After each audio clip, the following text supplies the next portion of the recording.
завершается неделя, которая была объявлена в России нерабочей. При этом в напряженном режиме продолжают трудиться врачи, медсестры, весь персонал медицинских учреждений. Им всем сейчас очень непросто. И именно они в больницах и инфекционных отделениях на всех врачебных участках держат оборону от наступающей эпидемии. Лечат, спасают людей, предотвращают возникновение и развитие болезни. Уверен, что все граждане страны присоединятся к словам сердечной благодарности нашим медицинским работникам.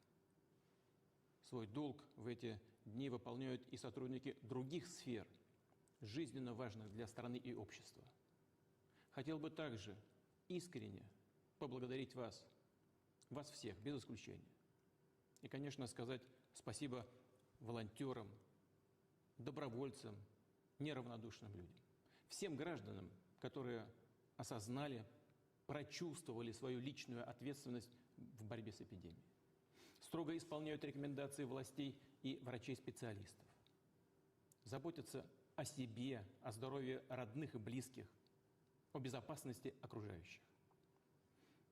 Нерабочая неделя, объявленная по всей стране, а также режим самоизоляции, предусмотренные для жителей многих регионов, позволили нам выиграть время для упреждающих действий, для мобилизации всех органов власти, для наращивания ресурсов системы здравоохранения, для того, чтобы бороться с эпидемией максимально эффективно, используя как наш собственный опыт, так и лучшие практики других стран.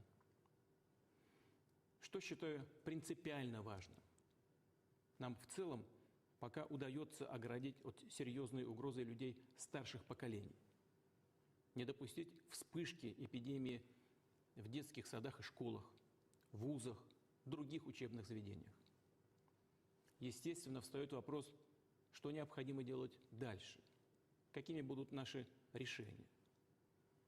Подчеркну, принимая их, нам надо понимать, что угроза сохраняется. Как полагают специалисты-вирусологи, пик эпидемии в мире еще не пройден, в том числе и в нашей стране. В связи с этим мною принято решение продлить режим нерабочих дней до конца месяца, то есть по 30 апреля включительно. Подчеркну, с сохранением за работниками их заработной платы.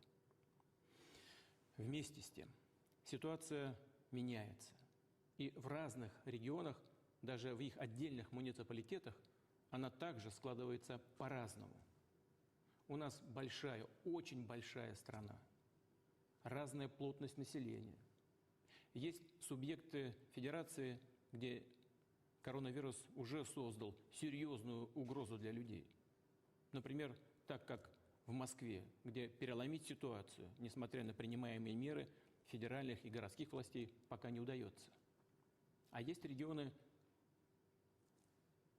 которых, к сожалению, все меньше и меньше, где еще не зафиксировано, слава богу, ни одного случая заболевания. Поэтому где-то должны соблюдаться более жесткие ограничения, а где-то при сохранении высокого уровня готовности сейчас достаточно локальных, точечных решений. Эти особенности надо учитывать. В этой связи с субъектом и главам субъектов Федерации по моему указу будут предоставлены дополнительные полномочия. До конца текущей недели они должны будут определить конкретный набор профилактических мер, оптимальных именно для их территории, как с точки зрения обеспечения здоровья, безопасности людей, так и устойчивости экономики и ключевой инфраструктуры. То есть, повторю, регионы сами, в значительной степени исходя из объективной ситуации, будут принимать решение о том, какой режим в субъекте федерации или в его отдельных муниципалитетах вводится в соответствии с указом президента России. Какие учреждения и организации должны приостановить свою деятельность, а какие могут ее продолжить при строгом обеспечении безопасности граждан. Добавлю, что, как и прежде, будут работать органы власти, предприятия с непрерывным производством, медицинские учреждения и аптеки, магазины товаров первой необходимости, все службы жизнеобеспечения. В том случае, если возникнет необходимость дополнительных ограничений для системообразующих предприятий, а также для образовательных, научных организаций, то регионы будут обязаны согласовывать такое решение с федеральным правительством. Сегодня крайне важно обеспечить взаимодействие между разными уровнями власти – федеральным, региональным, муниципальным. Поэтому поручил своим полномочным представителям в федеральных округах плотно координировать работу регионов. Вся информация должна поступать в Координационный совет при правительстве Российской Федерации по борьбе с коронавирусом, обрабатываться там, анализироваться и учитываться при принятии решений.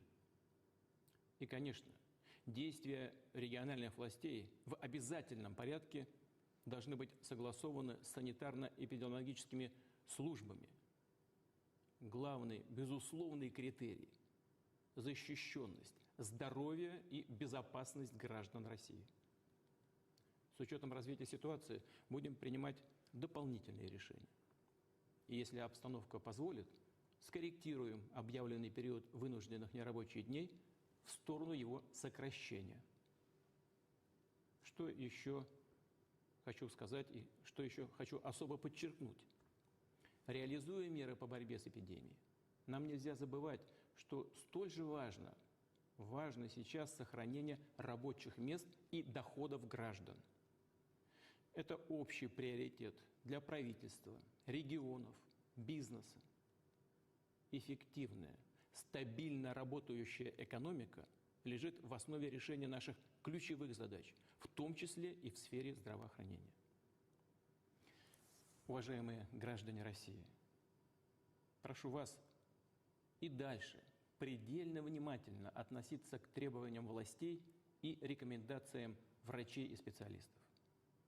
Беречь себя и своих близких.